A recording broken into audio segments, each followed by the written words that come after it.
আমরা অনেকেই আমাদের কাছে আসে, আপনার কাছে তো অনেক বেশি, যে আমি অভিনয় করতে চাই, আমি অভিনয় করতে চাই। বেশ ভালো কথা।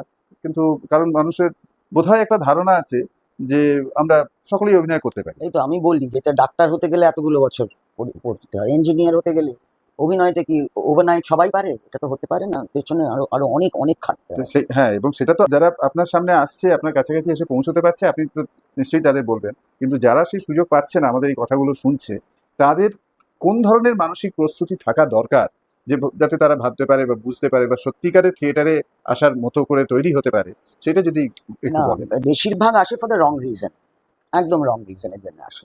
সেটা হচ্ছে দে দে লাইক টু এক্সিবিট দেমসেলভস। সবার মনে মনে একটা এক্সিবিশনিস্ট ইয়ে থাকে, ভাবে যে এখানে আসলে আমাকে লোকে দেখবে।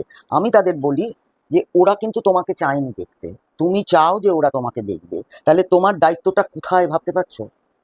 তুমি তুমি যদি না করো, তো পরের দিন তোমাকে ওই থিয়েটারে প্লেতে এ আছে, যা যাবো না বলে দেখবে না, দে ওন্ট। কিন্তু তুমি যদি ভাবো যে তুমি মানে এসে তুমি নিজেকে ওখানে দেখাবে, তো তোমার দায়িত্বটা কোথায় তুমি বুঝতে পারো কতটা দায়িত্ব।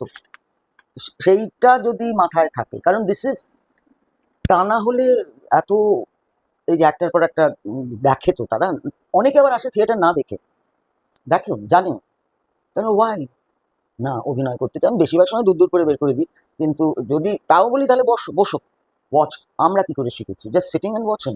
কেউ তো আমাদেরকে একটা কোনো স্কুল, এখন তো আমরা নিজেরা বুঝতে পেরেছি যে এইটা এইভাবে এইভাবে শেখানো যায়, এবং সেটা সেটা করি, কিন্তু আমাদের কেউ শেখায়নি, আমরা দেখে শিখেছি, কমপ্লিটলি দেখে।